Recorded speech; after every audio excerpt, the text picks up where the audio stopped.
بوراك يوروك 27 سنة، مواليد 1995 باسطنبول، أكبر من البطلة إلايدا بعام واحد فقط. برجه الجوزاء، لون العيون بنية، مسلم الديانة، طول 192 والوزن 74. بوراك اسم تركي مشتق من الكلمة العربية براق، والتي تعني حرفياً البرق. الطفل الوحيد لوالديه اللذين تعرفا على بعض أثناء عملهما في جريدة الصباح. بعد ذلك انتقل والده للعمل كمنتج منفذ في قناة آتيفي، مما جعله يحصل لبوراك صاحب ال6 سنوات على أول دور في مسيرته الفنية. قال في أحد لقاءاته أنه فقد الكثير من الأدوار في بداياته لأنه أشقر، وأضاف: الممثلة الشقراء دائما تلعب دور الشريرة، أما الممثل الأشقر فدائما يلعب دور اللعوب زير النساء. ما رأيكم بوسامته؟ وما تقييمكم له من 10؟ في موقف غريب، قام أحد المغردين على تويتر بنشر تغريدة جاء فيها: هل أنتم أيضا تجدون أن بوراك يوروك شخص مثير للإشمئزاز والحكة؟ ليرد عليه النجم الوسيم بطريقة ساخرة: هل أنا أثير حكتك؟ عليك أن تسأل نفسك لماذا يا ترى؟ حسب كلامه فإنه تلقى العديد من عروض الزواج على وسائل التواصل الاجتماعي، خاصة من الفانز العرب، الذي قال لهم أنه يحبهم كثيرا ويشكرهم على دعمهم المتواصل. قام بالتهجم على سائق حافلة في بايكوز بسبب الصراخ الأخير على حبيبته. كاميرا أحد الراكبين التقطت الحادثة وتدخل الشرطة. بوراك نشر عبر حسابه اعتذار عن تصرفه السيء، وقال أن العنف ليس بحل، وأنه أخطأ وكان عليه الاتصال بالشرطة عوض الرد على تحرش السائق.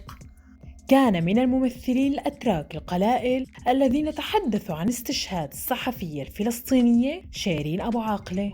أثار غضب معجبيه العرب بعد أن نشر صورة ساخرة على الإنستغرام مع تعليق: بجمع هذه الأموال قد تعتقد أنني من السعودية. أثارت مديرة أعماله الكثير من الجدل وغضب المتابعين، حيث سخرت من مسلسل الصيف الأخير الذي تغير يوم عرضه على فوكس بسبب نجاح مسلسل حب منطق انتقام.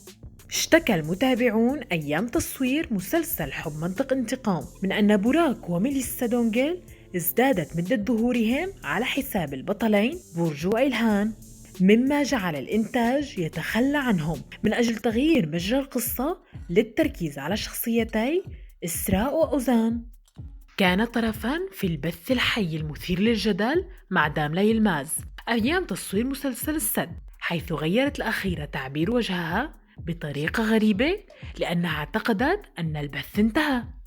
انتقدته الصحافة كثيراً لأنه حصر نفسه في دور العجلة الثالثة، أو الرجل الذي يحب البطلة ولكنها ترفضه.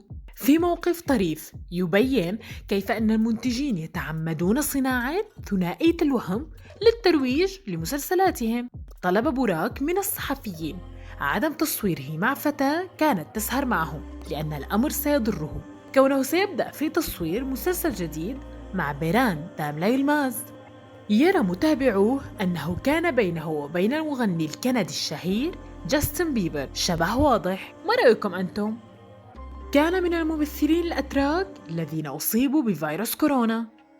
مقطع لطيف لبوراك وهو يحاول تكلم اللغة العربية أيام تصوير مسلسل حب منطق انتقام. حبكن. وعد العديد من النساء التركيات أبرزهم الروسية إلينا بوز لمدة 2 سنين. ارتبط أيضاً بإليف أكسو، وكذلك العارضة واليوتيوبر الشهيرة سيبال شتينكايا. حالياً هو في علاقة مع المغنية وعارضة الإنستغرام توانا يلماز. يعتبر بوراك أنجح واحد من بين جميع أبطال سلسلة 4 شباب وبنت، وبفارق كبير عن البقية. برأيكم ما سبب نجاحه؟ إلى جانب التمثيل فقد لعب كرة السلة وكذلك اشتغل دي جي في الملاهي الليلية. لديه 1.4 مليون متابع على الإنستغرام. ما رأيكم؟ هل يستحق شهرة أكبر؟ صور بوراك في الصغر. راب بوراك في كواليس مسلسله الماضي، ما رأيكم بصوته؟ I'm a king. Shimmy out, right. You can tell your man he can meet me outside. You can babysit him when I live in my side. Ain't no other love like the one I know. مقطع لتكلم بوراك بإنجليزية متقنة عكس أغلب الممثلين الأتراك. Of Tariq's energy, like he's always up, even if he thinks he's losing, he's always.